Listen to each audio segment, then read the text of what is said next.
Okay, everybody, we're going to get started. And okay, so I'm so excited to be here, and I can't thank everyone enough. This is an amazing panel that we have with us tonight, so I'm so excited that you were all able to join with us. And as we know, October is Breast Cancer Awareness Month. And for those of you who don't know, I was diagnosed with breast cancer earlier this year, and I was blown away by how many people I've heard from who have had similar experiences. I decided to share my story publicly in hopes it would help our neighbors make the move to make and keep their own health screenings. I think especially with women, we put everybody else ahead of ourselves. And I know so often I had done that. And then we had COVID that struck. So in February, I had my mammogram, and that's when they saw something. In March, they had scheduled me for the biopsy. And of course, COVID hit, and that's when everything shut down. So as we started to open things back up a little bit, when it was heading towards May, something was niggling at me, and I said, oh, I better go in and make sure I get a biopsy done. So I did, had it done May 7th, and May 13th, I had the diagnosis of the DCIS. What a shocker that was. So that's why it's so important for people to not put these things on the back burner and really make sure that they're making their progress. So throughout the month of October, I'm tackling the various issues that I know keep some folks from making their own appointments. I live that, whether it's fear of the unknown, a lack of access to affordable screenings, or anything else. I want to be sure that our neighbors know all about the amazing resources we have here in our very own community to help make this process a little bit easier. And if you're putting off a health screening because you don't have the time, trust me, none of us have the time for cancer, but the earlier you catch it, the better. So it's worth that little bit of time it takes to get screened and have that peace of mind. Tonight, we're going to hear from some local healthcare experts in the field, and also from experts on local resources that are available, so that we can help get rid of any barriers to care that may exist. I really hope that you find this hearing from them as helpful as I did. And with that, let's get started. So first up, we have Dr. Susan Boolbol. Good evening, Dr. Boolbol. So excited to have you here.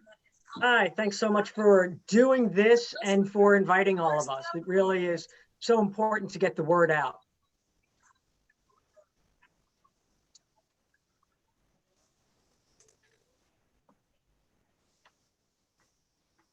Uh-oh, you're still muted.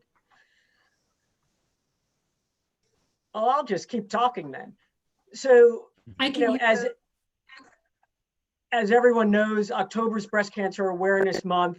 There's, lots of good about that. It reminds all of us that it's time to go out and get the mammogram, especially during COVID. So all of our healthcare screenings during COVID have been put off. We know that, but we have to remember how important it is to take care of ourselves. COVID, unfortunately, is not going anywhere. So let's not delay our healthcare any longer, and let's get out there and do what we know needs to be done for our own self-care and our health in general.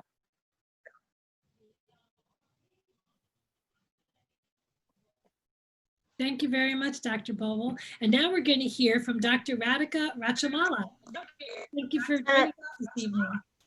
Hello, thank you for inviting me. And, as we all were talking about, October is a very special month, and it's a very important month for women out there. And as you're mentioning, Dr. Serino, Senator Serino, that we put everybody else's health first. We women do that, and we are very well known for that, and we are very good at that.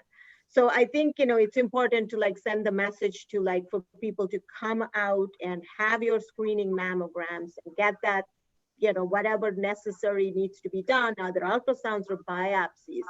I'm one of the medical oncologists here. My job is to make sure that you don't come into my office, Of course, if you're end up in my office, I will take very good care and make sure that you are fine 5, 10, 15, 20 years out. But the whole point is to keep you out of my office and not to diagnose them at a very, very early stage that you don't need my services to to the maximum extent. Thank you so much, Dr. Rachamalla. And now we have Dr. Dimitrios Papadopoulos. Dr. Papadopoulos is, or Dr. P as I call you. That's right. Thank you for joining us. Hi, Sue. Thank you for the introduction. Yes, I'm the radiation oncologist here at Vassar at the Dyson Center. We met a few months ago. We went through your journey of treating your breast cancer. As you very well know, what we do here, we're an integral part of the treatments available for treatment of the breast cancer. We use X-rays, an invisible beam that we aim towards the breast, and by doing that, we kill the cancer. Of course, it sounds simplistic, but there are it's a bit more complicated than that. And our goal is to make sure our patients do well and they don't suffer ill effects from radiation therapy, and to be able to enjoy life for the future. So again, thank you for the invitation. I'm here to try to help to bring awareness and also to the community, and also try to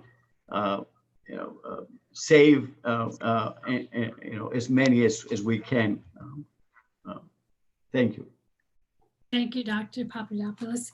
And now we have Lea Cassarino. Lea, thank you so much for being with us this evening. Sure. Well, thank you for having me. I represent one of the resources that you were talking about in the community. I am the director of the Cancer Services Program of the Hudson Valley. And we are a public health program that is state and federally funded. And we provide free cancer screenings to people who are uninsured or whose health insurance do not cover the screenings. And these include mammograms, clinical breast exams when the doctor examines the breast for lumps. We also cover cervical and colon cancer screenings as well. And to be eligible for this program, it serves women 40 and older, and for colorectal screenings, men 50 and older. And we serve residents of 6 counties, which include Dutchess and Putnam, Ulster, Sullivan, Rockland, and Westchester. And we have a network of providers where people can go to get the services that they need, and we'll pay for those services. And if any of these screenings that they get, if it comes back abnormal and they need additional diagnostic services, we pay for that too, all the way to the point of diagnosis. So, and if someone is diagnosed with cancer, there are other programs we can enroll them in to help pay for that cancer treatment. So it's a great program, and we have a toll-free number that I'll probably say more than once, but let me take the opportunity now. It's 855-277-4482, and you'll reach one of our intake people who will determine if you're eligible, and we'll hook you up with one of our providers. Thank you so much, Lea. And now we're going to hear from Jonathon Clyman. Hi, Jonathon. You just have to unmute yourself. So yes, hello. Thank you for inviting me to be part of this panel. I'm also based at the Dyson Cancer Center, and where I am a genetic counselor there. My role can sometimes be indirect in treating and managing a patient who is here. So as a genetic counselor, I'm involved in assessing risk, and also specialize in hereditary cancer. So helping to determine if the cancer that's in a woman's family, the breast cancer, might be inherited.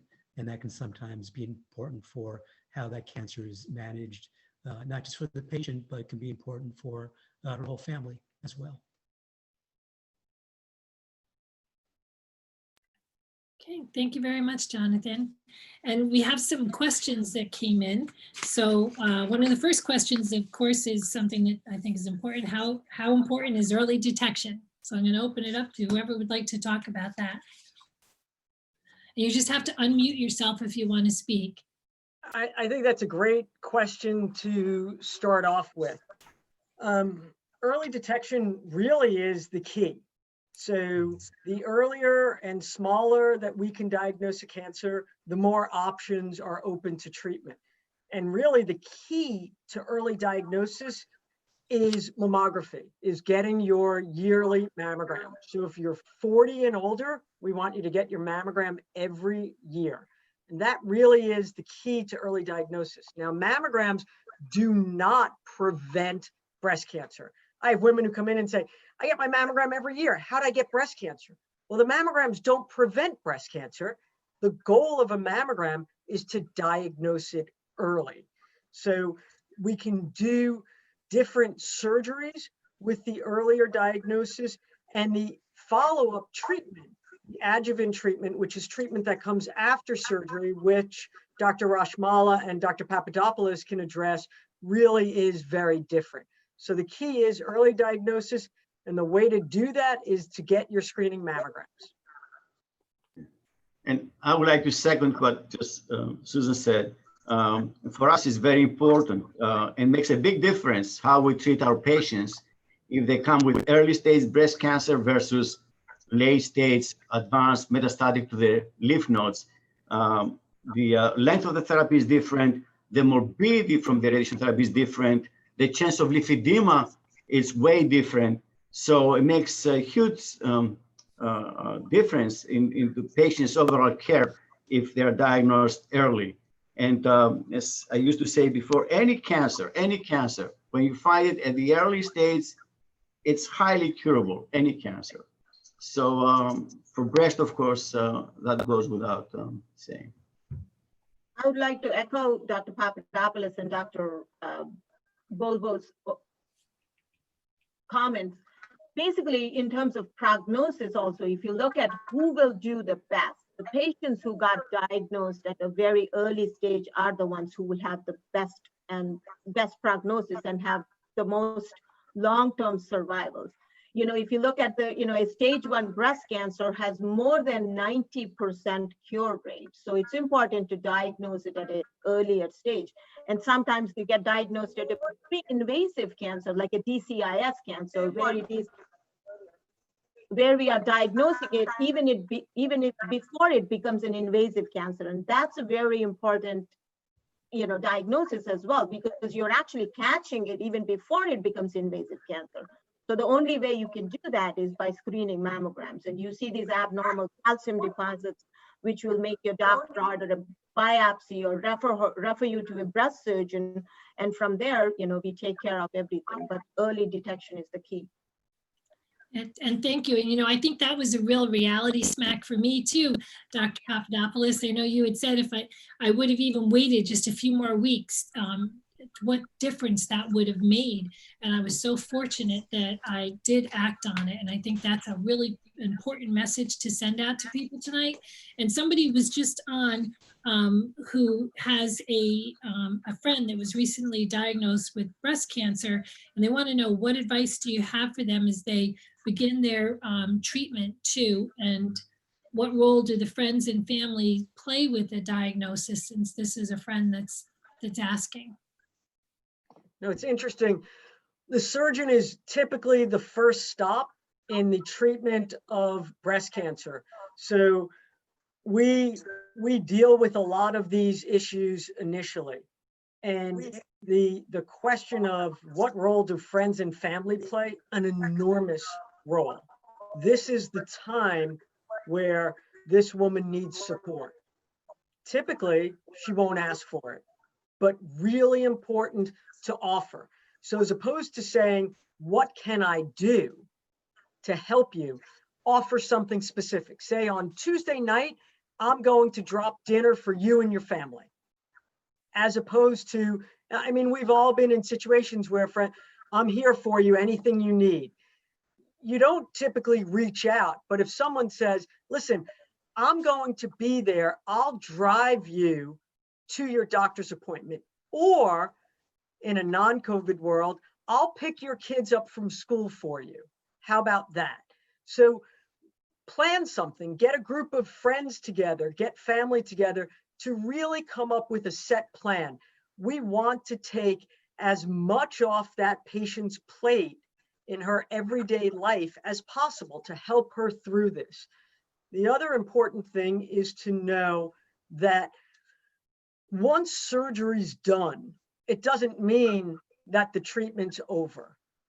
And the emotional impact, and I talk to patients about this, the emotional impact of breast cancer frequently will hit the patient when everything's done, when they're done with surgery, when they're done with radiation, and they're just taking a pill for their breast cancer, which they'll be taking for years potentially. That's when the woman sits back and says, oh my, what just happened? I just went through breast cancer treatment. And that's when we see really the emotional impact of it. So to friends and family, don't walk away when you think treatment's done. Still be there, still support them. I mean, Dr. Rachamalla, I mean, chemotherapy support's a very different thing, but what goes on with that? So just, like you were mentioning, just being there, driving them to the appointments, because a lot of the times patients are not feeling well and they're concerned about how am I going to get to the doctor's office if I'm not feeling well? Like, offering to drive them, offering to drop food off because they don't feel like getting up and cooking for themselves. Or another thing I always ask patients and their family members to do is, especially if they're going through chemotherapy and the tough surgery and all, is to plan something 3 to 4 months from now when their end date is, to have like something to look forward to, like a trip somewhere or a get together or something. So patients and family members have something to look forward to. So they have positive something to look forward to. And I think, just being there, and not only being there, just have your presence felt by the family, by your patient or your family or your friend or whoever that is. It means a lot. Yeah, I was second. I was say with the same feelings and sentiments. I mean, cancer is really a disease that is not just physical disease; it's also emotional. Affects so many aspects of someone's life. Breast cancer, more specifically, it's not just the surgery; it's also the appearance, the emotional acceptance of yourself, the sexuality of the person, the relationship with their husbands.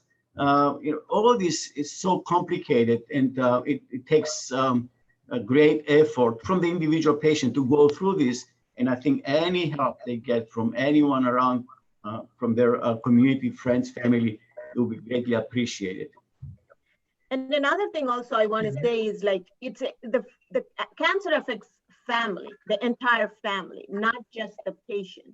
So if that friend or family member have relationship with their kids, just talking to the kids or entertaining the kids or being the support for the kids itself is a support for the patient, because oftentimes the patients are worried about what's going to happen to my husband, what's going to happen to my kids, how are they going to handle the diagnosis, how are they going to handle when I'm going through the chemotherapy. So also offering, support from that angle is also an important part.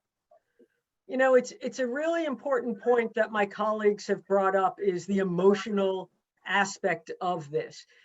And I think that people sometimes forget that cancer is not just a physical disease, as Dr. Papadopoulos said, and the emotional aspect is not just the right here and now. It's what goes on in the future. And many of us think of ourselves as invincible, and all of a sudden you have a cancer diagnosis and you start thinking about things that you never imagined thinking about, and that's really scary.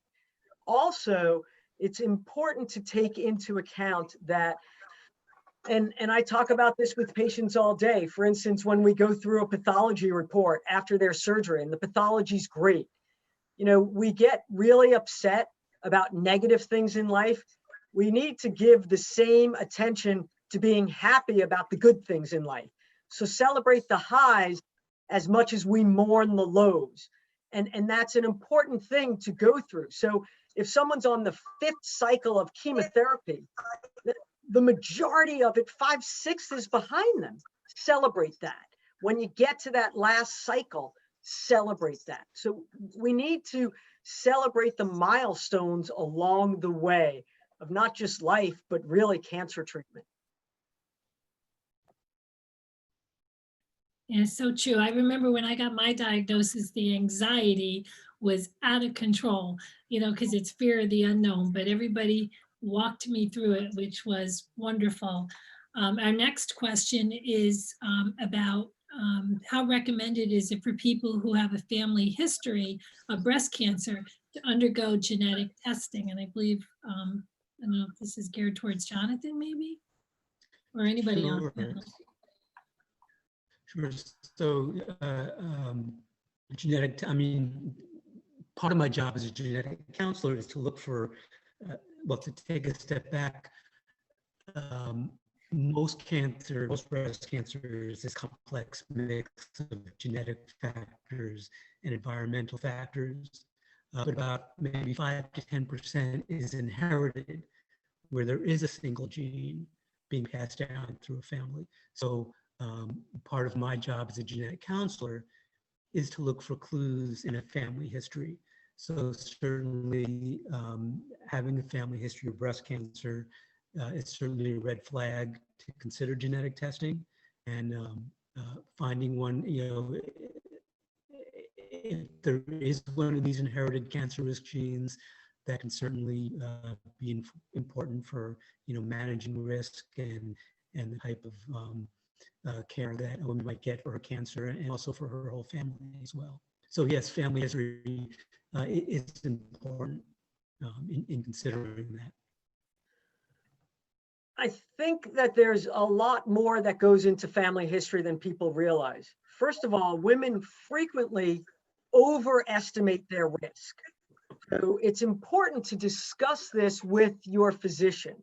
And not only is it important who in your family was diagnosed with breast cancer, but at what age. So if your mom was diagnosed with breast cancer at 90 years old, that's very different than if your mom was diagnosed with breast cancer at 40 years old, because the age does matter. It's also, women will come in and say, I don't have anyone in my family with breast cancer. How did I get it? It's really important to understand that the overwhelming majority of women who develop breast cancer have no one in their family with it. So numbers as high as 70 to 80% of women who develop breast cancer are the first women in their family to develop breast cancer. So that's important to understand and to get out. And the other thing is, if you have very few women in your family, then family history is not as significant for you because you don't have the women in your family to get breast cancer. So there's so many factors that go into when we talk about family history. And other cancers can also play a role. If you have a family history of ovarian cancer, that can potentially also affect what goes on if you have a genetic mutation and if we want to test you. So it's a very complicated area, and one that everyone should be discussing with their physician, their risk factors for breast cancer. And there was actually another part to that question. They asked if it's a close relative versus a cousin, does that make a difference? If there's any correlation with that. Sure. I mean, the closer the relative, the more likely it is to affect your risk. But these things can be passed in through in families. Sometimes it can look like it skips generations. So these genes don't cause cancer; they just increase the risk.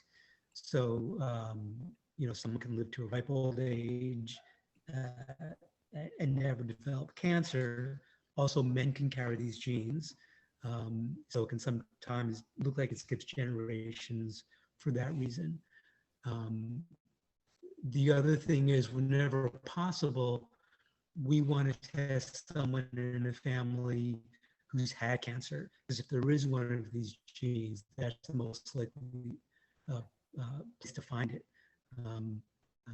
So one thing I would suggest is for that cousin to consider getting tested, but often when you're dealing with breast cancer and cancer, often that's not possible to test someone who's had cancer. And there's another question here. It says, if someone gets cancer now, like with COVID going on, do they need to be more careful? How does it impact their immune system? And are they considered high risk for COVID then? Good question. So immunity and the cancer itself, the level of immunosuppression that it causes is minimal. But if you're going through surgery, radiation, chemotherapy, not so much the endocrine therapy, but to some extent in the beginning, I consider them immunosuppressed to some extent, even if you're not going through anything during the first 6 months.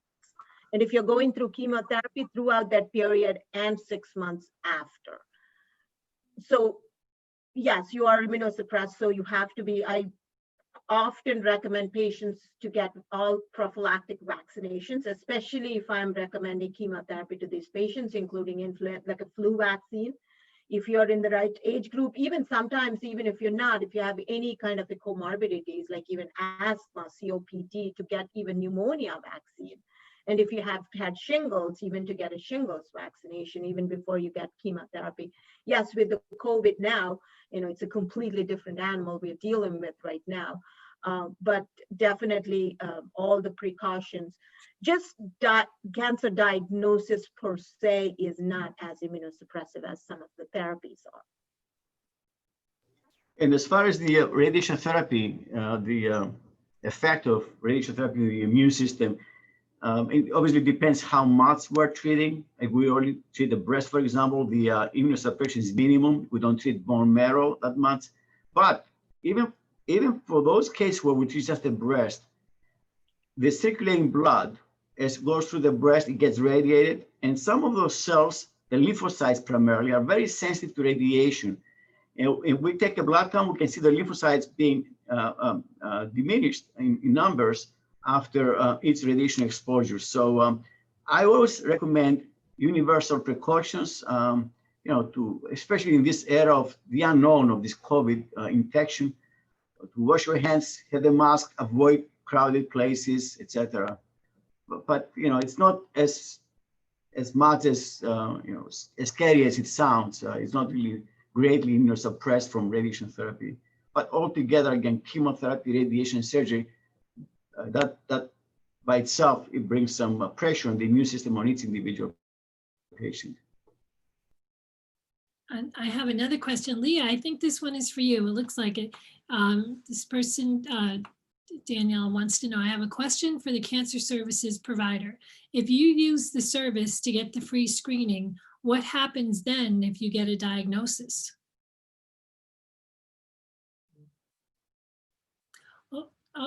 Oh, you got it. You have to unmute, Leah. Sorry. Or should I unmute her? There we go. Sorry, the button wasn't working. So the question was, if you get a diagnosis, what happens then?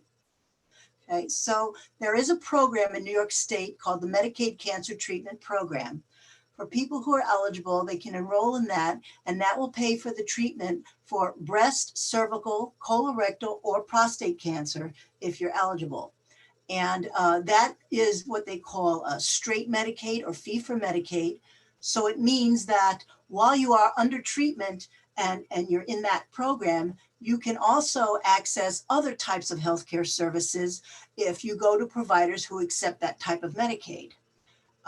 If you're not eligible for that program, and usually that's because there is, if you're not a US citizen or you don't have a green card, then usually, and you're not a permanent resident of New York State, those are some of the criteria for the Medicaid Cancer Treatment Program. So if you don't meet that criteria, then we can help you get emergency Medicaid. And what emergency Medicaid does is it will pay for the treatment, but you can't access other services, but it will pay for that particular treatment. And then both of these types of coverage will end once your treatment ends.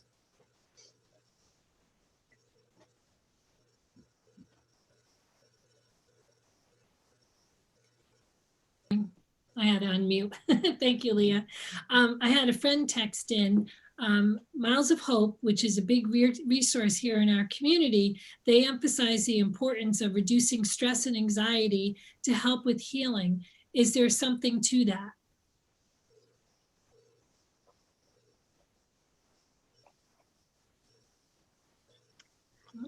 Stress and, anxiety, I tell my patients, yes, it has a role, but I wish I can say it's as simple as that.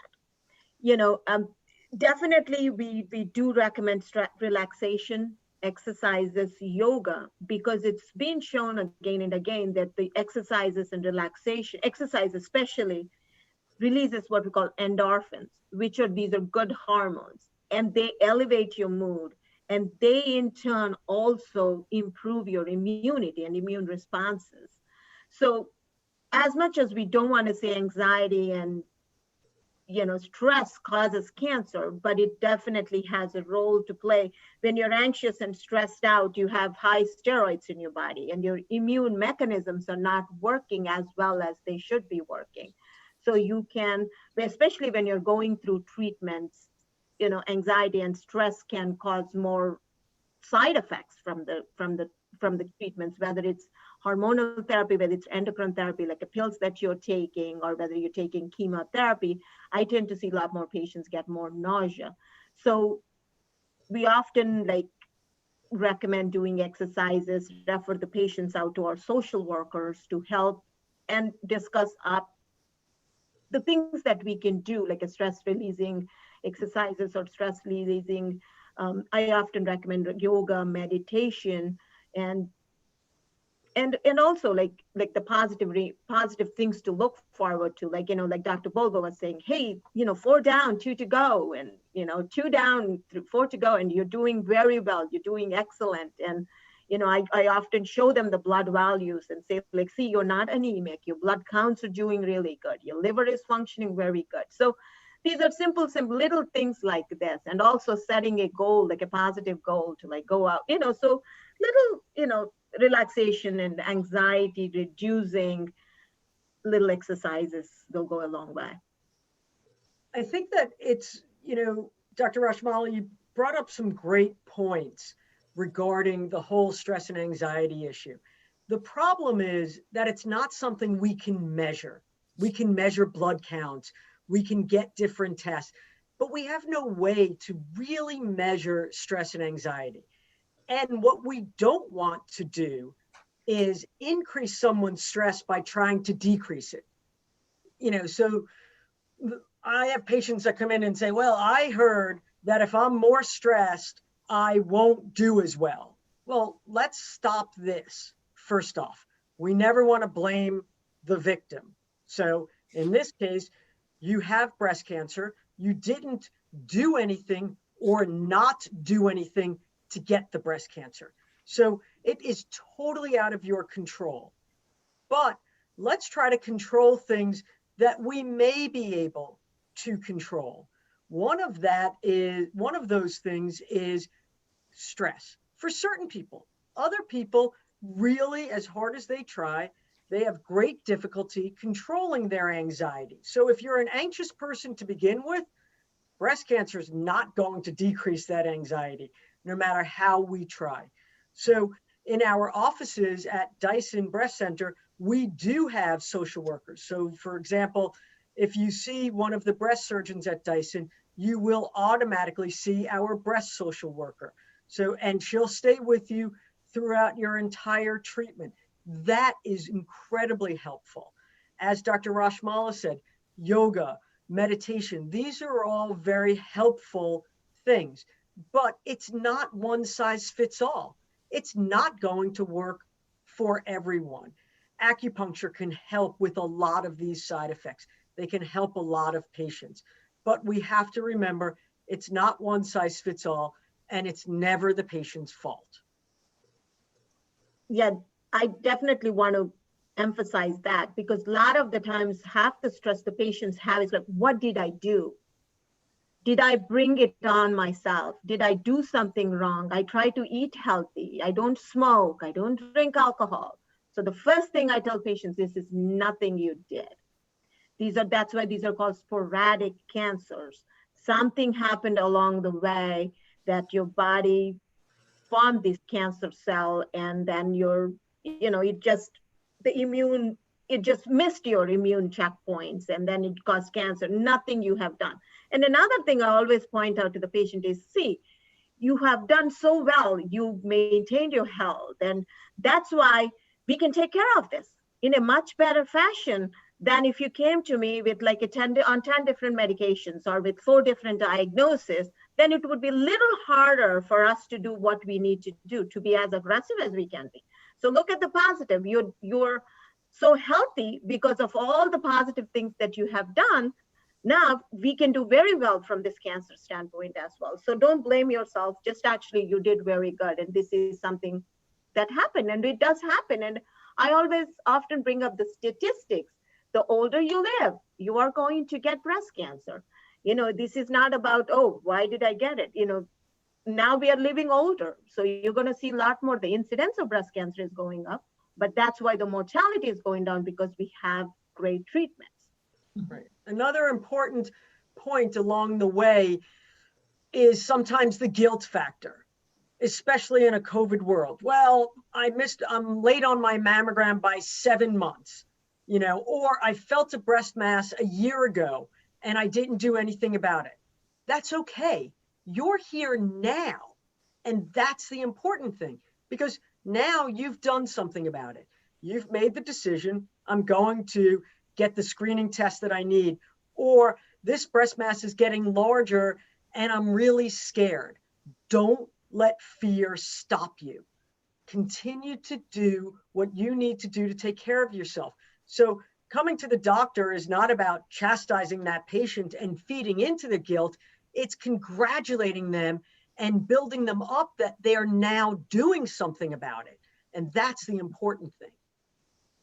And that's great. And Dr. Boolbol, when we spoke a couple of weeks ago, you mentioned something about this self-referral program. Would you mind talking about that for a minute?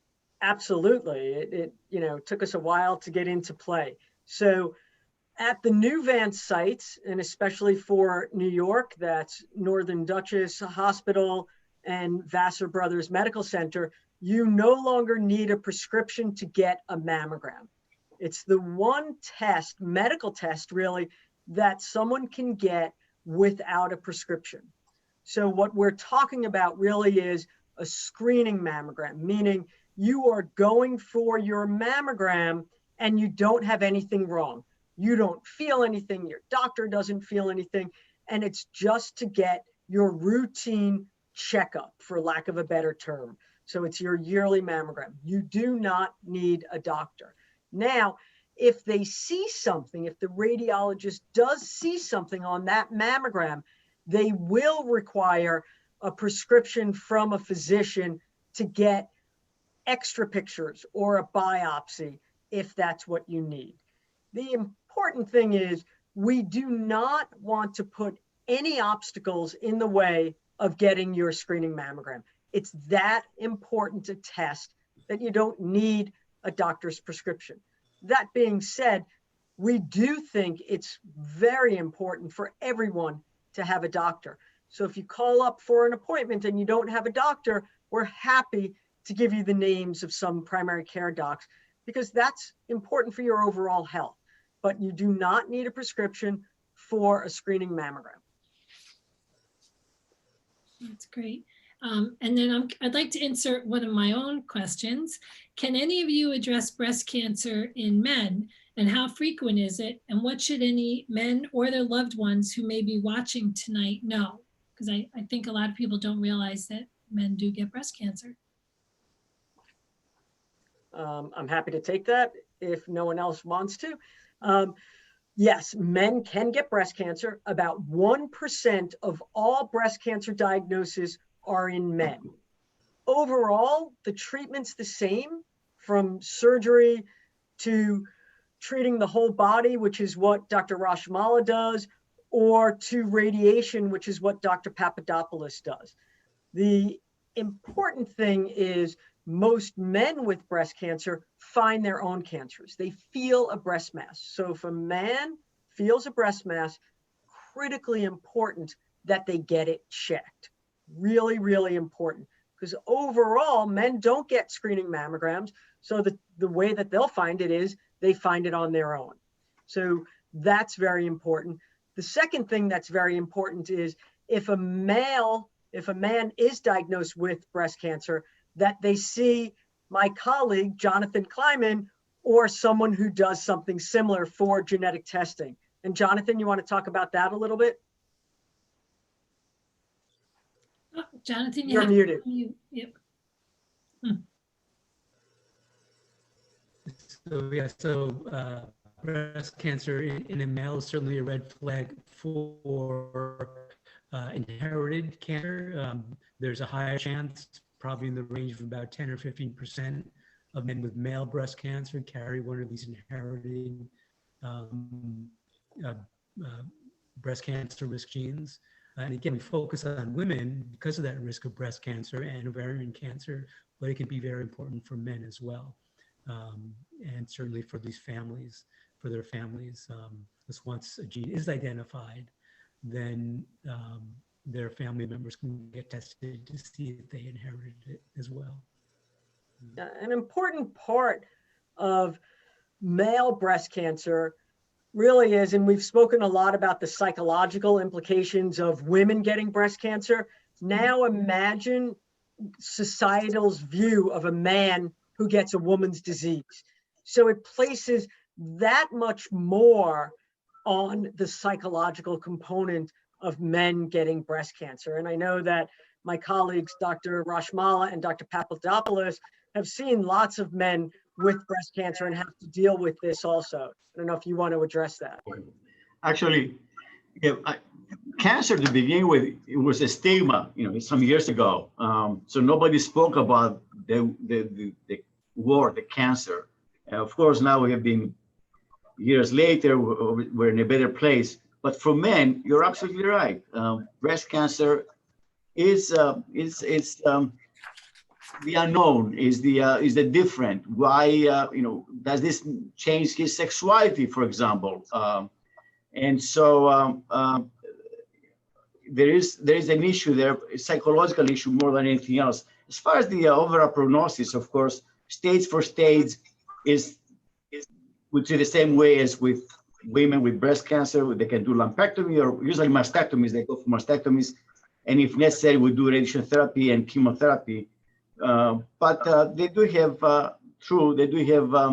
emotional issues and questions. They question themselves. Actually, I think they question the male status, if I can say that. But as we go through this process, they understand that can be genetic, can be environmental, can be other things that can contribute to the cancer. So we're trying to put them at ease with their condition, and so they can go through this treatment without any further stress. I would like to also mention that if case cost is a barrier, the Cancer Services Program does cover men who present with a mass and who need imaging and perhaps a biopsy as well. And I think, a lot of people think when you have a diagnosis with breast cancer, it's all about chemotherapy, right? But with me, it was radiation because I caught it early, and I don't know if Dr. P, because that's kind of your area, if you want to talk about that a little bit. Yeah, actually, radiation has come a long way. So you're lucky in that sense that you were diagnosed just recently. The old days, it used to be the philosophy of the treat everything, and you hope you get the cancer as well. Of course, nowadays we have a more sophisticated software and programs, and we're able to target the area of interest in a more accurate way. And at the same time, we're trying to minimize any radiation exposure to normal tissues. And of course, in that area, close to the heart, close to the breast, is the heart, the ribs, and the lung. And these are the main tissues, organs we're trying to preserve and spare from radiation therapy, again, to minimize late effects. And we can go over and talk about those late effects if needed. But for us, it used to be, for example, treatment of the breast used to be 6 weeks, 6.5 weeks of radiation therapy. Now we do it in 3 weeks. And we're able to do that because we have technology, we have protocols that we used in the past, and we treated thousands of women. We found out, you know something, you can treat the same thing in 3 weeks as opposed to 6.5 weeks. Better for the patient, less time spending with the doctors, less time spending away from your family, less trips, easier for the patient overall. Dr. Papadopoulos, I think that highlights the importance of clinical trials, because without clinical trials, every woman would be getting a mastectomy and every woman would be getting radiation that we did 30 years ago plus. So it's really important, and clinical trials have a bad name and a bad reputation. People feel like they're being used as guinea pigs. That is absolutely not the case. Typically, you're being compared to what we do as standard treatment. So there's frequently two arms or two ways that you can be treated. One is the standard and one is potentially better. So Dr. Rachamalla, Dr. Papadopoulos, want to talk about that a little bit? Yes, actually, as you know, Susan, we have a number of protocols and trials available at Vassar specifically for our breast cancer patients. We were one of the first hospitals in the United States to treat patients with what we call intra-op radiation therapy, meaning radiation therapy inside the open breast at the time of surgery with one big shot. It was called the Target trial. In addition to that, of course, we have other trials open for those patients who go through chemotherapy first, and then they go through evaluation for response of the therapy. And we can evaluate whether radiation therapy is necessary for those patients who have an excellent response to the treatment. So all these trials, national trials, are available here at Vassar. We have a great, if I can say that, we have a great research department and resource for all of us, both physicians and patients. And we try to use that as much as we can. And I want to again reinforce the importance of clinical trials, because as Dr. Boolbol was saying, we have come, and Dr. Papadopoulos was saying, we have come a long way. You know, I'm a medical oncologist. Even my family members to this date say like, oh, I don't want to go for mammograms because I don't want to get chemotherapy. I'm like, no, you know how many people I don't give chemotherapy to these days, and very limited number of patients that I actually have to treat them with chemotherapy because of, thank God to the clinical trials now, and also the genomic testing these days. We do very detailed testing of the tissue that's obtained either by biopsy or by surgery.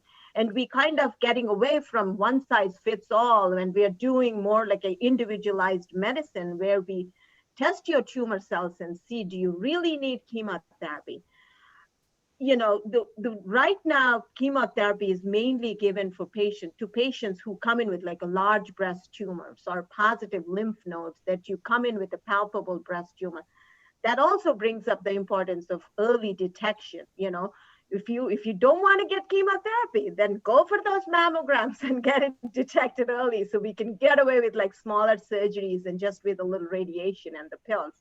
So these days, you know, I have to say, unless they come in with a large tumors, less than 10% of the patients with early stage breast cancers, I actually give them chemotherapy. I think it's an important point. And along those lines, I have women who come in and say, well, I just want a mastectomy. I don't want a lumpectomy. I want a mastectomy because I don't want chemotherapy. So it's educating them that the type of surgery, a lumpectomy or a mastectomy, actually has nothing to do with whether you get chemotherapy or not. The need for chemotherapy is based on the cancer itself, not the type of surgery.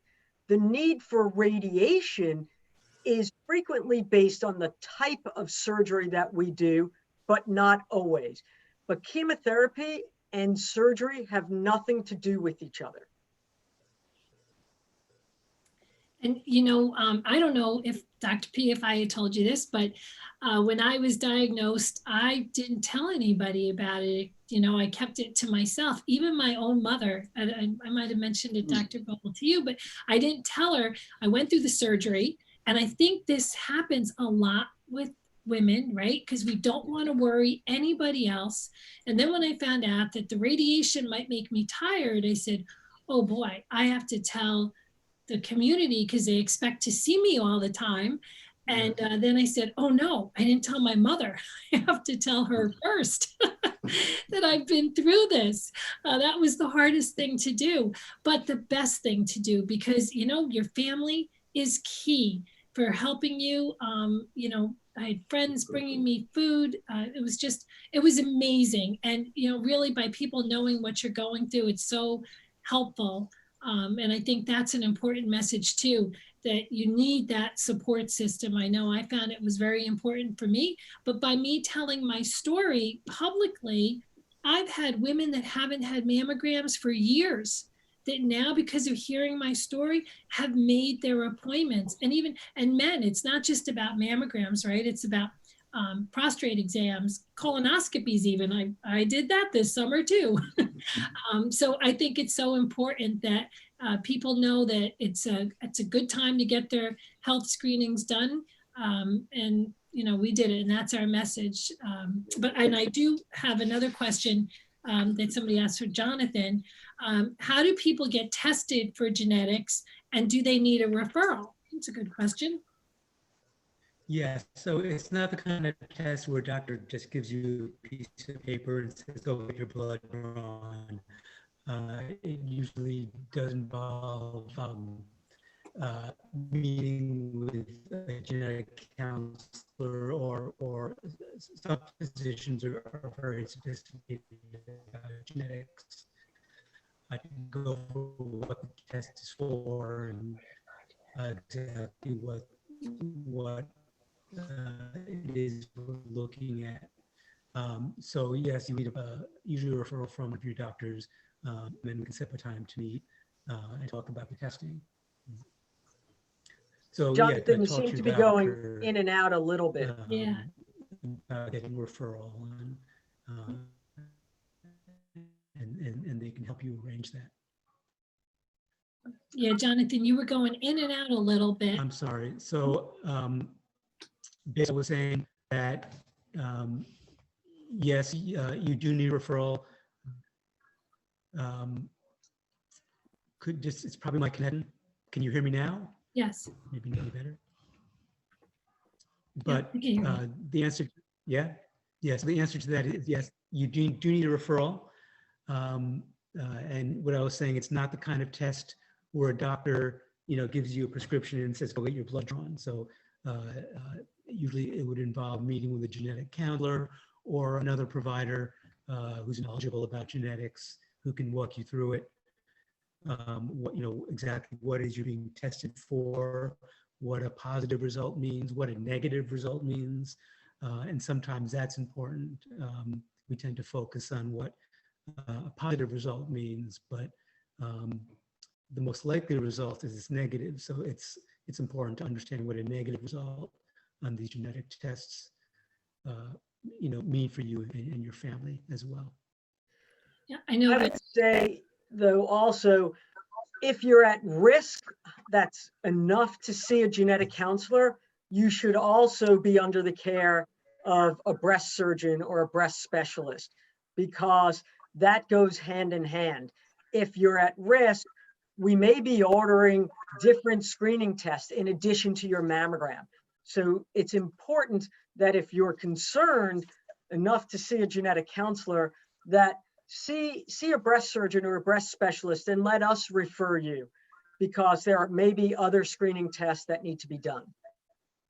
Yeah, I know with me, my grandmother had breast cancer. So Dr. Rojas had ordered the test for the genetic testing too, just to make sure. So I know that was something that I went through. Painless, just got it done.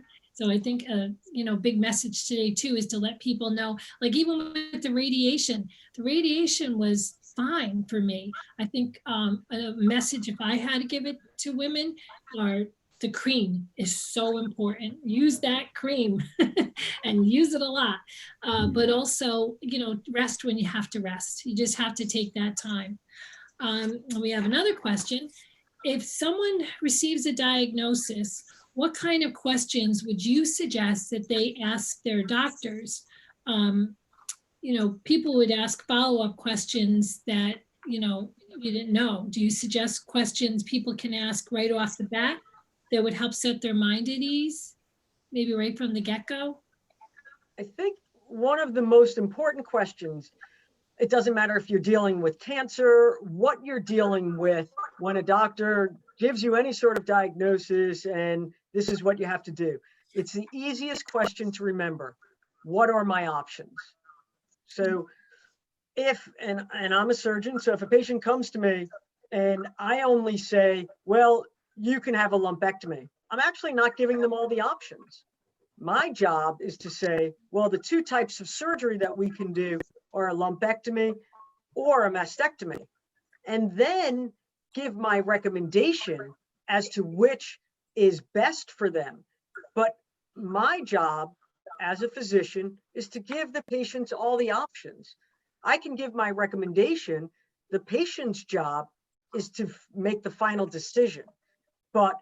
And that's with my help. And it's what we call shared decision making. So regardless of what you're seeing the doctor for, easiest question to remember, what are my options? Or are those all of my options? It's a great question to ask. Actually, I have another suggestion, another question they should be asking. Is my case will be presented in a tumor board? And that's really very important because we present all our cases in a multidisciplinary fashion in our tumor boards. And we discuss with Susan and Dr. Rachamalla and everybody else together. The radiologist is there, the pathologist is there. We all discuss together each individual case, and a tumor recommendation, a suggestion at least will come out from that discussion. I think that's a good question for a patient to ask. Will you present my case to a tumor board? Oh, that's good. And I didn't have to take the pills because there's negative versus positive. Does somebody want to speak to that too? So the one, when they come to me, like, they've met with Dr. Boolbol and, talked about the surgical options, and now they're like, they have this diagnosis with them. So now they talk to me, it's like, what are the questions? So first things, generally when I look at, like, if they go online and they start reading about the breast cancer, what do they focus on? Like, stage of the cancer, what is my stage? Okay, what are my lymph nodes positive? I mean, I'm specifically talking about the breast cancer patients. By this time, they already have a diagnosis. So what is my stage? What are my lymph nodes negative? Are they positive? And then another important thing is my tumor hormone sensitive? That means, is it hormone hungry? Like in 80% of the breast tumors are estrogen hungry. That's how I call it. Are there, another third thing, this is a little bit, little outside of, usually patients don't ask me, is my HER2, like, because they must have read, there is a HER2, does my cancer express a HER2 protein? So the basic questions to ask is like, what is my stage? What is is my cancer hormone sensitive?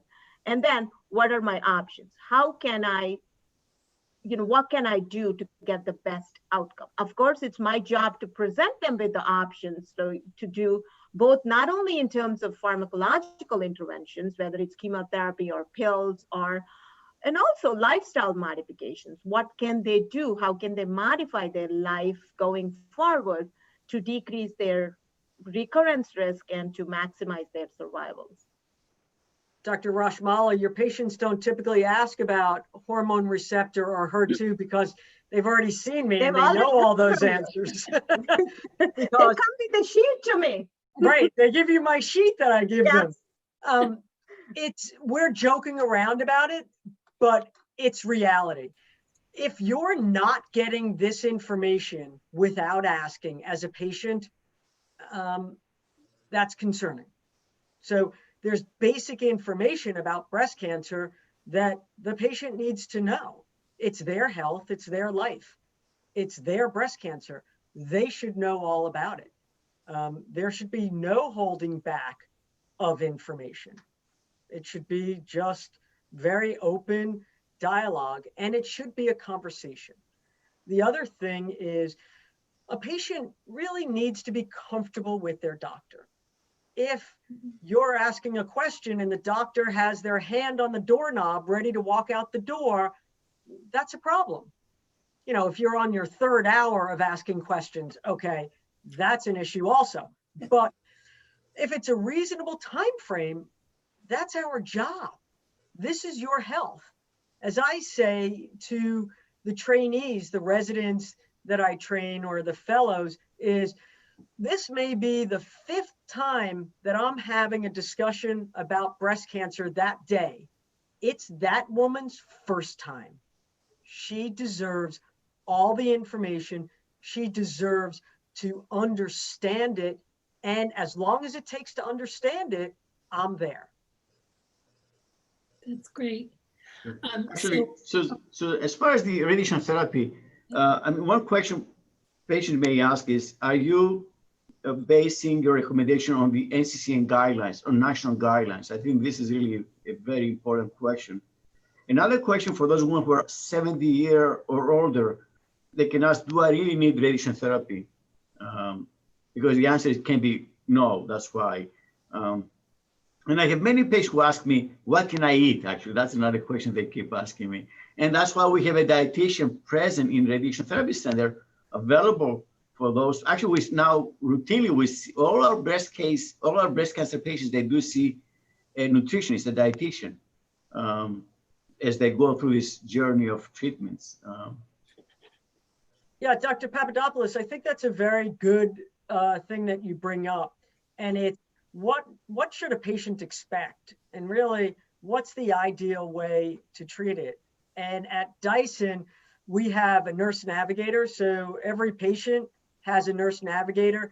And our goal for our breast cancer patients is really to take their hand and guide them through it.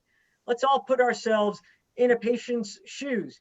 You know, you got a diagnosis of breast cancer. You don't know where to turn. You don't know what to do. We tell you need to see a radiation oncologist and a medical oncologist. You may not even know what that is, never mind who to see. So what we do is we take your hand and guide you through it. Our nurse navigator will make all of the appointments for you. Our social worker will help you emotionally through this. Our dietitian will help give you hints, especially if you're overweight, because that is a risk factor for developing cancer, and also if you have cancer, of developing a recurrence. A physical therapist or occupational therapist, if you've had surgery on your axillary nodes, which are the lymph nodes underneath the arm, sometimes you have issues with it's painful when you move your arm. So we have this entire team at Dyson Breast Center, which is at Vassar, to really help you through this experience. And our goal is to make it as painless as we can, and to help you not just physically through breast cancer, but help your whole body, help you emotionally, and help your support system through this. So that's why we have this entire team to help you through. And another thing also I want to say, in this day of networking, and in this day of internet, you know, I often caution patients about going on chat rooms. You know, I provide them with like a few reliable sources for them to go and look at the information, like the data, breastcancer.org or National Cancer Institute, or you know, NCCN National Cancer Comprehensive Network for patients. There are websites. I often guide them in the direction of the right websites to get the right information, you know, because whether we like it or not, patients are going home and opening the internet to read about my diagnosis. And now they go in this chat room and they read about something, oh, you know, oh my God, is this how my cancer is going to do? I'm going to die from this cancer, because that's not the right way to, you know. The other important point is everyone you know will come out of the woodwork with a story about breast cancer. Absolutely. As physicians in the field, we know that the overwhelming majority of women go through whatever treatment they need and never have another problem from breast cancer again. But the stories that you hear, for whatever reason, are not that. They always somehow end up with a negative ending. And what I say to patients is, it's okay to say to people before they start the story is, my doctors have told me that I have every reason to be very optimistic, that I have an excellent prognosis. So that's what I believe. I'm happy that you're sharing a story, but if it's not a positive, uplifting story, please hold it. I'll hear it later on, but right now is not the right time for that. So that's a really important point to bring up to those around you. Yeah, that's a great point. And I'm trying to think, are there any reasons that I'm not thinking of that you guys know why people might not make their screening appointments that we haven't addressed yet? Any other reason that might come to mind? Because we're That is women and we're taking care of the world instead of ourselves. I think that's the number one reason. Yeah. Leah, you hear this in the community all the time. What do you think? Yes, I was just going to say that what we're finding is there's still, people are fearful because of COVID-19 to go to the doctor's office and get not just their breast cancer screenings, but lots of different types of healthcare. And they have to remember that providers' offices and hospitals and all other facilities have taken many, many precautions to protect themselves as well as their patients coming in. So they are checking patients' temperatures and reviewing any symptoms before they even come in the door. They are spreading out appointments. They have less people in the waiting rooms. There's less interaction, and of course, people wearing masks and there's barriers, etc. So it's really quite safe to go in to get the services you need. And we were talking about stress before as it relates to after you've been diagnosed. But prior to getting diagnosed, don't you want the ease of, the peace of mind to know I've gotten my screenings, I'm up to date. Like you, Senator, you've had everything, including your colonoscopy. Mm-hmm. Good job. And, you're up to date and you know where you stand. And if for some reason something is found, as everyone was saying, it's found early, you can get treatment that's less invasive, less costly, more effective, and you can be over that hurdle. So don't let fear of COVID stop you. Don't let cost stop you if you're uninsured. We can help you with that.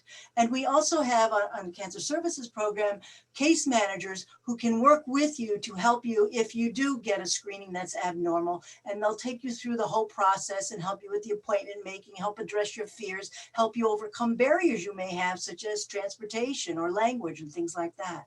So I think that although the fear, it can be real, there's also real ways to mitigate that fear because everybody is kind of in the same boat and we're all taking these precautions that need to be taken in the healthcare field in order to have people access the services they need. And Leah, I think you bring up an important point, and I'm not sure as patients that we think about this. We as physicians have to be in the office every day. We never stopped coming in. So we have to take every precaution to protect ourselves. In doing that, we're protecting every patient. But we're a large office. We have a large staff, and everyone has to feel safe coming into work. So we certainly have taken every precaution possible out there, not only to protect the patients, but also to protect ourselves and each other that are coming into the office every day. So that always, whenever I walk into a doctor's office, that actually helps decrease any concern about COVID, because I stop and think, well, they're here every day and they're doing everything they can to keep each other safe. So clearly I'm safe here. And I just think that's an important point to consider when going into a doctor's office. Absolutely. And I Yeah. just want to make one point, like another hurdle or misconception the patients have is nobody in my family had cancer. So, nobody in my family had breast cancer. So I am not getting, my risk of getting breast cancer is very low. So that often stops people because they're not, they think their risk of breast cancer is low. But I often tell patients, 85% of the times patients don't have a family history. And this is what we call a sporadic cancer. That means you develop a risk during this lifetime. So family history, yes, having a positive family history should make you go to the doctors as much as not having a family history as well. So just to, after 40, 45, whether you have risk factors or not, to go for a screening mammogram every year, because as we said, early detection is the key. Actually, And at Dyson, we really do recommend starting at age 40 every year. The difference is if you have certain risk factors, we may start the screening mammograms earlier, but not later. Another reason women may try to avoid doing mammograms is that fear of mammograms, radiation exposure to the breast, and increased risk of breast cancer as a result of that. And that's something obviously the radiologists are working diligently trying to minimize any radiation exposure as much as possible to the breast. And they found, recent studies have shown that with the new techniques, the lifetime risk of developing breast cancer is about 1.3 cases per 100,000 women who go through mammograms. So it's minuscule compared to the people that their lives were saving when diagnosed at early stages. It's an interesting thing, and when patients bring it up, and it happens all the time, one of the things that I tell them is that studies have been done looking at this, and you get about as much radiation flying from New York to California as you do with a mammogram. So it helps put it into perspective, especially pre-COVID. COVID's a different story, but pre-COVID, I don't think anyone hesitated getting on a plane in New York to fly to California because of the radiation exposure. I'm not sure that anyone even thought about it. So that's how little radiation you're getting from mammograms. It's another myth out there. But I do think that fear, and Dr. Papadopoulos, you brought up a great point. It's fear of radiation. It's fear of discomfort. It's fear of the results. Or as Dr. Rachamalla said, it's the thought that I'm not going to get breast cancer. No one in my family has it. Well, that puts you at average risk, which means 1 in 8 women over their lifetime, or about 12.5%, will develop breast cancer. That's an enormous number. So just in the US, every year, over 250,000 women will be diagnosed with breast cancer. But thankfully, due to the treatments and the early diagnosis, the overwhelming majority will go through whatever treatment they need and never have another problem from breast cancer again. That's the goal for everyone. Hopefully we'll get there. And, I have to tell you that everybody at the Dyson Center was amazing. There was a patient advocate that would come and see me and smile every day and just welcome me, Gabriella. Like you felt like you were with friends and family. And then the other resources that we have in our community, we have the Miles of Hope, we have Sparrow's Nest. And here we have such great resources, great doctors like that are on our panel that are here, and our resources with Lea and Jonathon.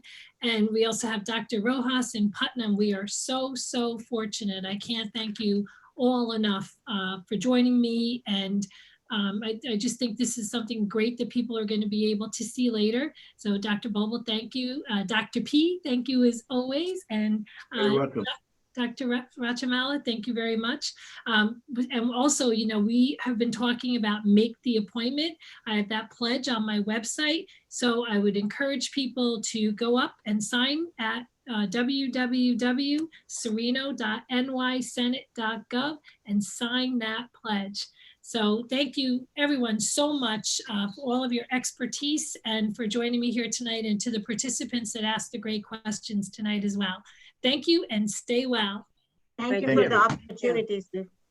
Thank you. Thanks. Bye-bye.